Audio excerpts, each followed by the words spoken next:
Thank you very much, Bill. It's a distinct honor to be here in this company. As I look at this morning's program, I'm overwhelmed with a feeling of being superfluous and redundant. But it's better to be that at the beginning of the session than to have you find out later on that I've been superfluous and redundant. I say that, I guess I could say sincerely, because I have read Dr. Macy's book and visited the Sarvodaya movement in Sri Lanka just last year, where she has spent a good deal of her time, and the book which I have read is dealing much with the approaches to development there. And I've talked with the director, Dr. Ariyaratne, as well. I've also spent time talking with Gustavo Correa, and I have visited the Fundayak operation in Colombia. And I know really that that is the most important thing we could do this morning. So I want to do my job as quickly as possible. I hope it will be helpful, because what I propose to do is provide a framework in which you might think about development strategies, into which their presentations may fit. Maybe they won't. In fact, I hope that they may go off into new dimensions which have not been anticipated by certain analyses of how strategies of development have succeeded. So I'll plunge right into what I had prepared and try to give more time both to the speakers and I hope to some questions which may come up from their presentations. The main theme, one of the main themes to be addressed at this session is that of social change, not individual and personal growth alone or personal transformation, though that will be included in some other sessions, but the changing of societies, the changing of large groups of people, of nations and continents. This is a theme that runs through the history of man. It's a dream, it's an ideal, it's the ultimate goal of heaven on earth, of the holy city, the New Jerusalem, utopia. It's in our mythology, it's in our fairy stories, it's in our fantasies, but most important of all, it's been a preoccupation of all the world's great religions, to build a better world, to have a happier place, where people can develop together their full human potential, and to develop a perfect society. Not only religion, however, has had this vision. It's been shared by statesmen, by military dictators, by politicians, by crackpots, by many people who have a vision of how they want things to be. And many of the societies of the world have suffered from those ministrations. We see in modern form this kind of innovation in communes, in intentional communities, in ashrams, Findhorn and Lindisfarne, and many more. Whether our ideal is taken from Sparta or from Athens, or whether it's from a Hutterite colony in Alberta, or a stainless steel suburb, or whether it's Auroville in India, Plato's Republic, or Chief Smallboy's return to the Rockies, about which many people here won't know, but I'd love to tell you about Chief Smallboy and his attempt to go back to the blanket, as he calls it, in the Rocky Mountains, and he's done it quite successfully. The means to get there have been many and varied and diverse and devious. I'd like to suggest a framework for understanding the different ways in which man has tried to build these societies.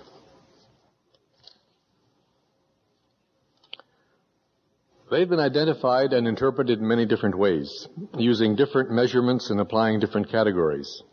One of the simplest interpretations of how we go about social change is that we either attempt to change power and power arrangements, or we attempt to change attitudes and ideas.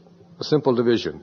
Either you go for the power orientation and reorientation, or you try to change attitudes and ideas.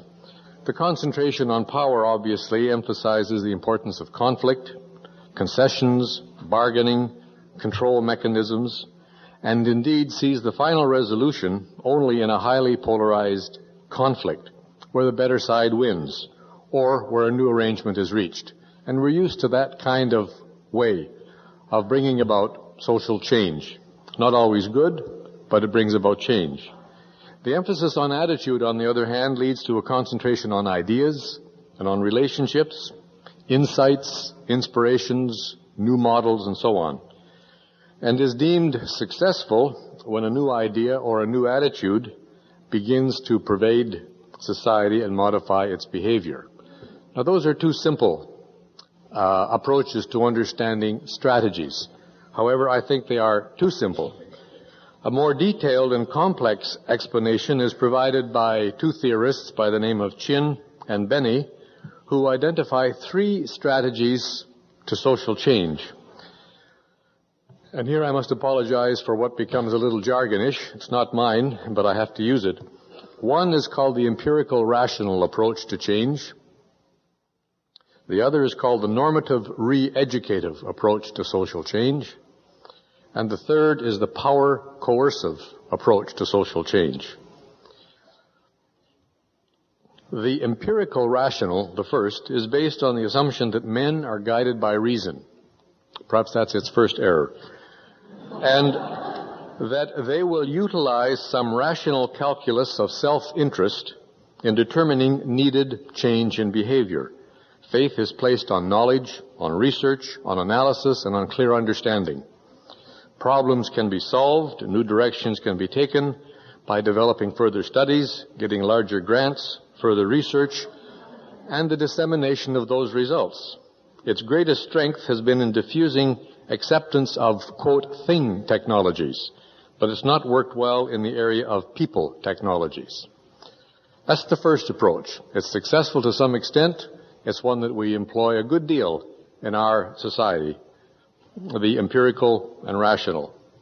The second, normative re-educative strategies, as you might have guessed, are those strategies which see men as inherently active in quest of impulse and need satisfaction.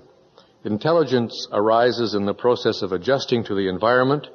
It's a social rather than a narrowly individual activity, and men are guided in their actions by socially funded and socially communicated meanings, norms and institutions. In brief, by a normative culture. Change occurs not only through the rational information provided, but at a deeper level involving habits and values, taking into account unconscious and pre-conscious bases of men's actions. Emphasis is placed on creativity, to the human potential, and to the appetite for learning and for self-actualization. That's the second strategy. It's kind of a nice strategy. The third is the power coercive. Power is a factor in all change. For example, in the first strategy, power is related to knowledge. In the second, power resides in knowledge, but also values and attitudes and feelings at the personal level, and in norms and relationship standards or culture at the social level. However, in the power coercive strategy, power is seen as a reflection of political and economic sanctions, and includes the idea of violence and nonviolence, pressure groups, conflict, and revolution. Now, those are three basic approaches to bringing about change. Take your choice. Our society has taken its choice. Sometimes we employ them all. Some are more disposed to one than the other. Another theorist called Rothman has outlined three models of community organization. One method he termed social planning, which we do quite extensively in the Western world. It's similar to that proposed by Chin and Benny in the empirical rational approach, depending upon knowledge, upon expert opinion, upon research, and upon faith in adequate information. The second approach that Rothman identifies is social action, which is similar to the previous power coercive. If you want something to change, force it to change by conflict, by resolution, by confrontation. It identifies the evils of a system and organizes to correct them through direct confrontation and conflict. A third strategy identified by Rothman is called, oddly enough, locality development, and is not really represented in the earlier outline by Chin and Benny. He refers here to the value of citizen involvement or people power, or in tapping the well springs of the average person to achieve consensus and support. In other words, maybe democracy is finally coming into its own.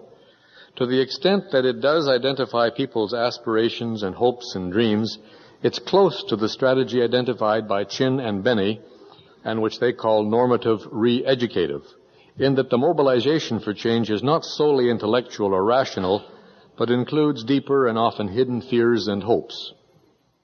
Another writer, and I won't go into the details here, identifies 7 pure strategies of change. Just to list them because he has fun with them. One is called the fellowship strategy, the political strategy, the economic strategy, the academic strategy, the engineering strategy, the military strategy, the confrontation strategy, and the one he likes, the applied behavioral science strategy. So you can see you have a wide range of choices, strategies, and methods, and so on. They have much in common. And there are other listings. For our purposes here, I would like to identify not 2 and not 7, but 5. And maybe these 5 will help you in thinking through the ways in which we as a humankind have approached strategies, have approached methods of change. Number 1. First of all, I'm going to do them, if I had a visual it might help, but I forgot to arrange that. Think of them in terms of a continuum, a line developing from lesser to more, or from poorer to better. The continuum ranges from superficial to profound, from material to spiritual, from short duration to long duration, from conceptual to perceptual, from concrete to abstract, from dealing with symptoms to dealing with causes, and from peripheral to central. So obviously the ones I'm going to begin with are at the lower end of the scale, and the ones I'm going to end with are at the higher end of the scale. Number 1, the most obvious way to bring about change is through force, through the exercise of direct power, through confrontation and conflict. It's quick and efficient, but is usually short-lived. It's the military or power coercive approach. Number 2, social planning. The most widely used method in our society to bring about change, certainly in Canada and the States. There is reliance upon research findings, upon experts, upon advice, upon consultation, and there's faith in a rational process being able to take into account all the variables in a given situation. And that may be its main weakness. It tends to be bureaucratic, and it tends to exclude a number of imponderables. The third approach in bringing about change is through education, knowledge, information, through the dissemination of this in the belief that individuals and societies will be persuaded with appropriate information to act in accordance with where it's going. Again, this is used frequently in our society, perhaps best by advertisers, but in terms of large-scale social change, it's slow and ponderous, with its excessive reliance upon the rational and the logical. It's similar to what Chin and Benny call the normative re-educative. A fourth approach, and now we're getting into some untried areas, some new methods, and some uncharted seas. The fourth approach to social change, not well known, but growing in significance and importance, is change through citizen participation, through the involvement of society in determining the ends as well as the methods by which change can occur. This has the ring of true democracy, and though there are a number of instances in which this has been used effectively to mobilize at the neighborhood level and certain regions, it has seldom been used as an overall strategy consistently for a nation. Its strength lies in the immense power of creativity represented by the general population and hitherto unused. The latest report to the Club of Rome, No Limits to Learning, says that this is the unused, untapped, renewable resource of mankind, the human potential, which now needs to be brought more fully into play. Now, the fifth, and for me the final and ultimate approach to social change is what could be called the cultural or spiritual, depending on what term you prefer. Change which is addressed and begins with cultural values and traditions, customs and belief systems is usually the most long-lasting, but the most difficult to, quote, engineer. It relies for its motivation on many non-material factors such as mythology, superstition, symbol systems, and appeals to what you might call the collective unconscious, as well as to more visible and present values and beliefs. It has mystical and transcendent overtones and develops a connection between the society and the individuals within it with deeper sources of their well-being. Unfortunately, such approaches to social change can work for evil as well as good. They can serve Satan as well as God, which only serves to point out the importance and strength of such an approach. Well, those are 5 approaches that you can choose, and most programs of social change, most development activities, use one or more of that combination. The most far-reaching and persistent changes introduced in society, as a review of history will indicate, are those which have been introduced in the names of the world's great religions, through the teachings and leadership of Moses, Buddha, Jesus, Mohammed. What strategy did they employ? What can we learn by studying the goals and methods they employed in fulfilling their missions? It's clear that their strategy went directly to the soul of man, to the heart of the social matter, and to the spiritual unease of the age. Each served as a divine teacher, a divine physician, a messenger whose understanding of the world situation was presented in such a way, with such a vision, and with such energy as to appeal to at least a significant minority. They renewed the connection of mankind with ancient and eternal teachings of God and brought an up-to-date interpretation of the eternal truths as well as the necessary social teachings relevant to that age. Their change, their approach to change, was rooted in man's deepest instincts and emotions and expressed through cultural, religious, and mythological systems. And as a result, is more far-reaching and more permanent. And it is true of the individual as it is of society, and becomes a truly radical change. Now, I've located the religious, or what you might call spiritual, approach to social change at the extreme of the continuum. That part expressed, ignored really by most social scientists, partly because of its non-quantifiable, mysterious, and in a word, its spiritual nature.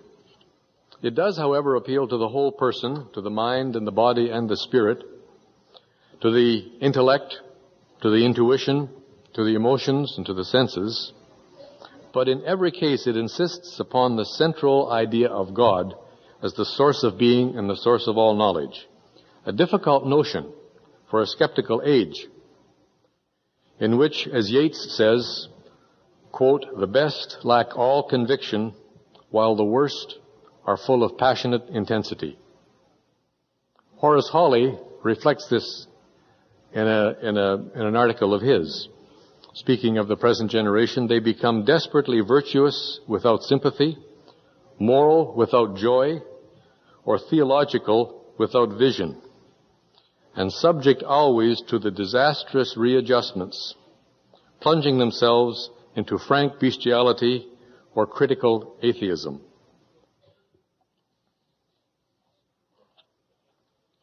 Now I'd like to try and locate the Baha'i faith in this continuum.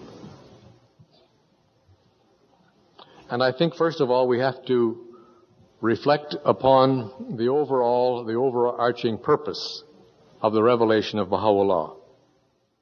What have we been called upon to do?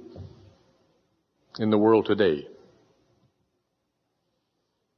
The honor and distinction of the individual consists in this, that he, among all the world's multitudes, should become a source of social good.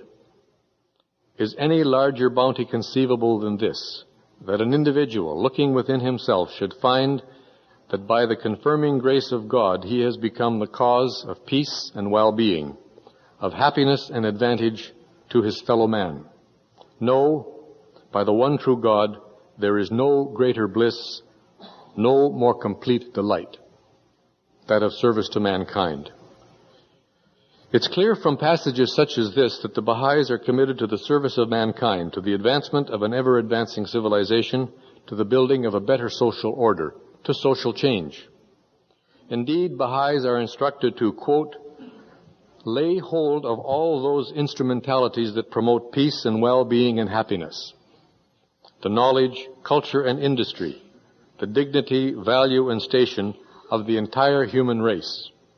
Thus, through the restoring waters of pure intention and unselfish effort, the earth of human potentialities will blossom with its own latent excellence and flower into praiseworthy qualities. It's clear that the mission of the Baha'i faith and the mission offered to mankind by Baha'u'llah is one of service to mankind, is one devoted to the unity of mankind and to peace and order. I'd like to become a little bit more specific in terms of some of the characteristics related to the Baha'i interpretation of service to mankind.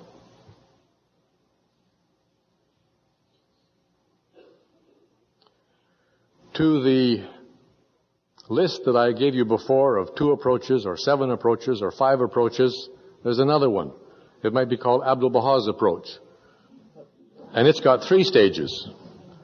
The attainment of any object is conditioned upon knowledge, volition, and action. Unless these 3 conditions are forthcoming, there is no execution or accomplishment. Therefore, a power is needed to carry out and execute what is known and admitted to be the remedy for human conditions, namely the unification of mankind. It is evident that this cannot be realized through material processes and means. The accomplishment of this unification cannot be through racial power, for races are different and diverse in tendencies. It cannot be through patriotic power, for nationalities are unlike. Nor can it be effected through political powers, as the policies of governments and nations are various. That is to say, any effort toward unification through these material means would benefit one and injure another, because of unequal and individual interests. Some may believe this great remedy can be found in dogmatic insistence upon imitations and interpretations. This would likewise be without result. Therefore, it is evident that no means but an ideal means, a spiritual power, divine bestowals, and the breath of the Holy Spirit will heal this world's sickness of war, dissension, and discord. So the theory, the approach, the strategy is this threefold one. Knowledge, information, which must be available to everybody. The second stage of volition, which means involvement, understanding, assimilation, or internalization of what that change means. And finally, culminating in direct social action for benefit. So one of the things that the Baha'i faith has identified, and which we must engage with within our own communities in our attempts to serve mankind, is that approach. That our strategy should make sure that it does have those 3 components of solid knowledge and information, of the recognition of the volitional part of man's potential, and also it has to result in something concrete. A second feature of Baha'i emphasis is given to us by Shoghi Effendi, who has given us an understanding of the role of the Baha'i community. He points out that Christianity focuses primarily on the redemption of the individual in the molding of his conduct, and stresses as its central theme the necessity of inculcating a high standard of morality and discipline as a fundamental unity in society.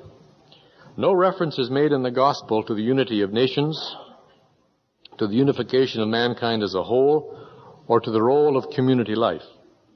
Shoghi Effendi comments, what other interpretation can be given to these words addressed specifically by Baha'u'llah to the followers of the gospel, in which the fundamental distinction between the mission of Jesus Christ concerning primarily the individual and his own message, directed more particularly at mankind as a whole, has been definitely established. Quote, verily he, Jesus, said, come ye after me, and I will make you to become fishers of men. In this day, however, we say, come ye after me, that we may make you to become the quickeners of mankind. What does this mean, to become quickeners of mankind as distinct from fisher of men? Both are important, but why has the distinction been made? Do we ignore the individual?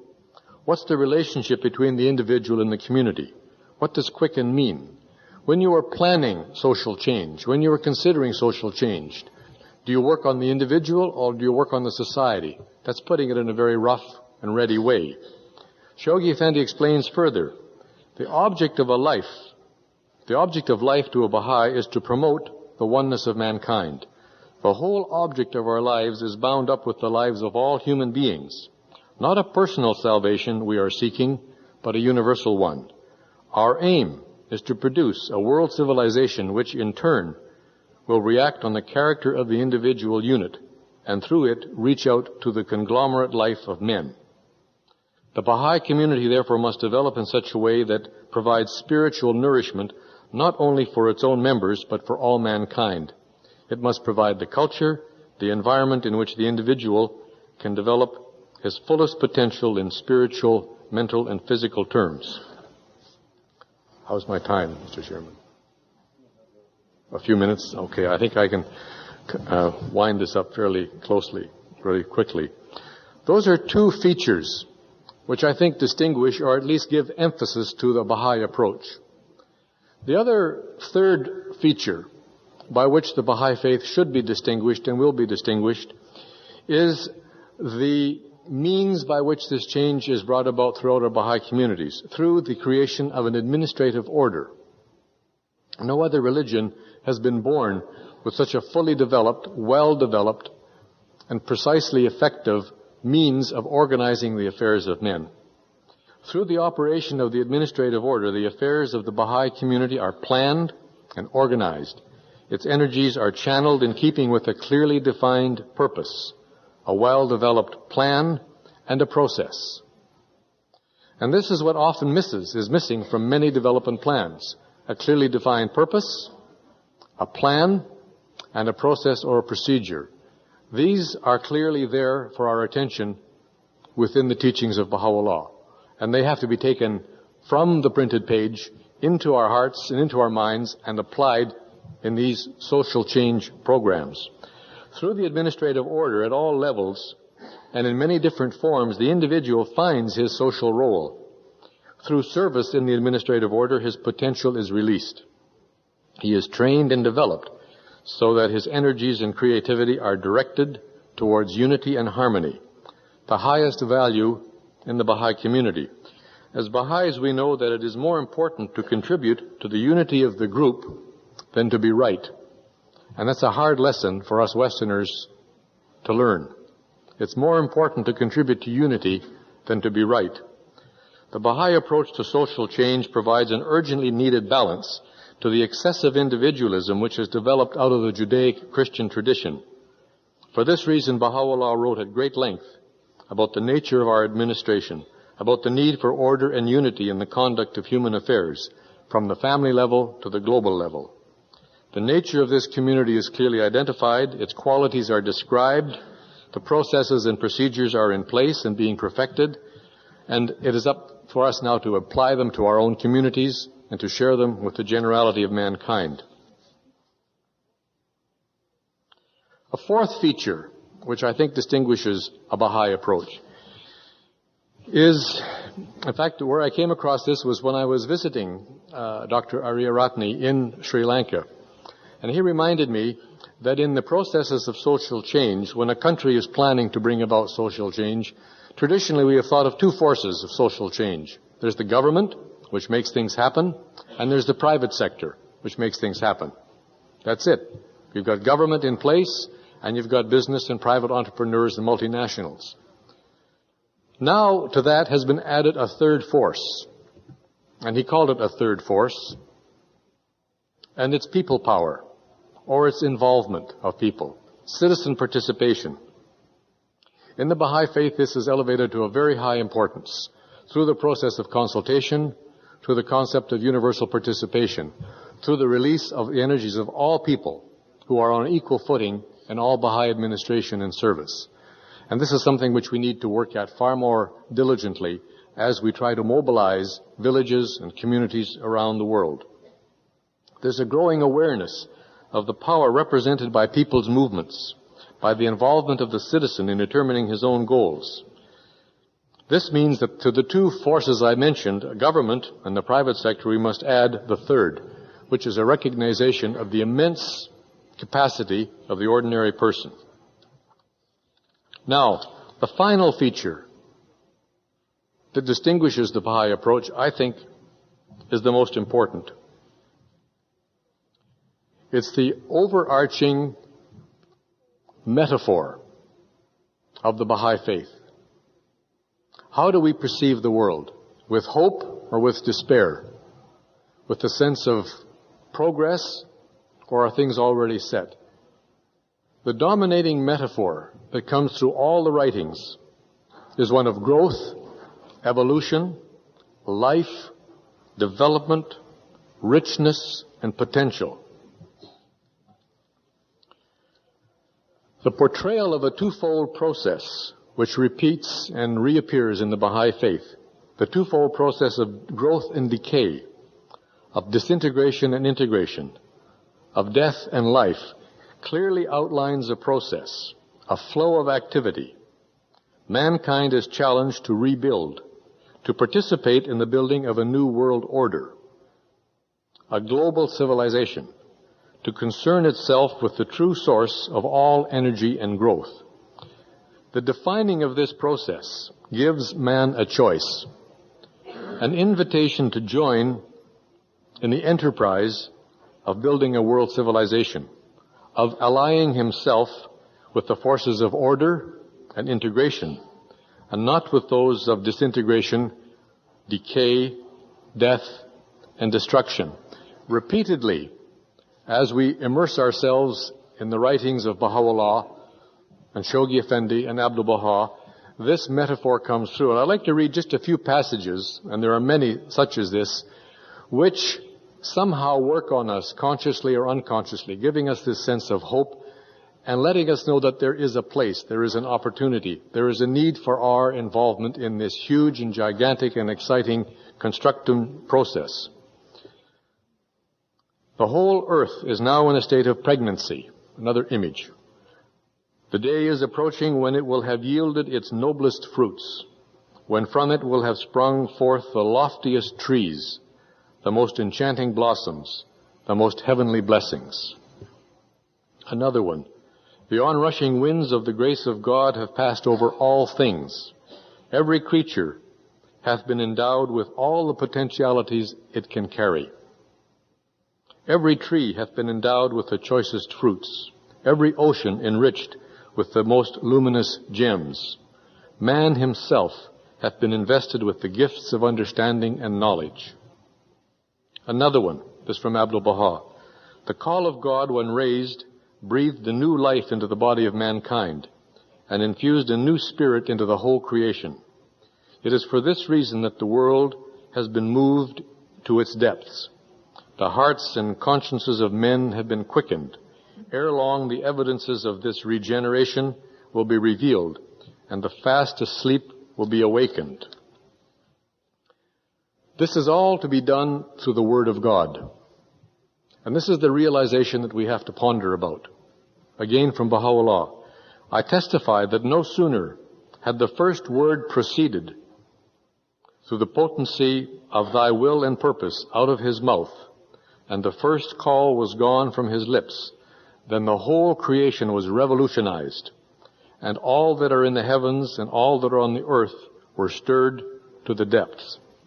Through that word, the realities of all created things were shaken, were divided, separated, scattered, combined, reunited, disclosing in both the contingent world and the heavenly kingdom entities of a new creation, and revealing in the unseen realms the signs and tokens of thy unity and oneness. No sooner had that revelation been unveiled to men's eyes than the signs of universal discord appeared among the people of the world, and commotion seized the dwellers of earth and heaven, and the foundations of all things were shaken. The forces of dissension were released. The meaning of the word was unfolded, and every several atom in all created things acquired its own distinct and separate character. Hell was made to blaze, and the delights of paradise were uncovered to men's eyes. Now, the kind of dynamic, the kind of process, the kind of growth and excitement that comes through to us in the Baha'i writings is in a way our way of perceiving the world, not as something static, not as something arbitrary, but as an organic, evolutionary, growing process in which we must become partners and to which we must commit ourselves. And to the degree that the Word of God can work its magic in our communities and in our own souls, then we can be predisposed and inclined and directed and oriented toward the kind of God-given, God-inspired change based on a spiritual awareness of mankind and a spiritual awareness of society that we need to be moving towards. I think perhaps I should stop there and look forward to hearing the next two speakers. Thank you.